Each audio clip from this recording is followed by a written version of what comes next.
Mimi ni Kennedy Ochieng Obeto. Mimi ni mkaji wa eneo hili la Lower Kayambo. Niko na watoto wanne ambayo nilifanya range moja kubwa sana. Huyo sasa ndio anagonga miaka 3.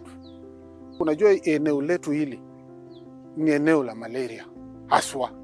Na sasa kutegemea ile hali ile mafunzo labda tulipata, imekuwa sina shida sana ile attack ya malaria vile. Hajai lazwa juu ya malaria. Manake alipata chanjo wakati alikuwa anapelekwa hospitali akiwa na miezi 6. Kwanza mimi nilimpeleka sasa akiwa na miezi 7. Mwezi wa akiwa na miezi 9 nikampeleka tena. Hiyo tuliandamana na mama. Na wakati alikuwa anafika miaka 2 mama alimpeleka.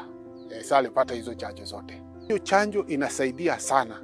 Inapunguza gharama, wanakuwa na afya. Na furaha pia inakuwa. Manake kama hakuna ugonjwa, watu wanakuwa na furaha kwa ile boma.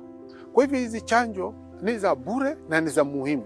Ndio zinafanya yani ukizaa mtoto una uhakika venye unampenda, akipata ile chanjo atakuwa mtu atakusaidia kesho.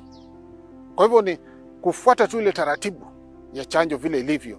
Na mtoto akipata zote, unajua kawaida huyu mtoto wangu atakuwa. Magonjwa umeyakimbisha mbali, hayako sasa.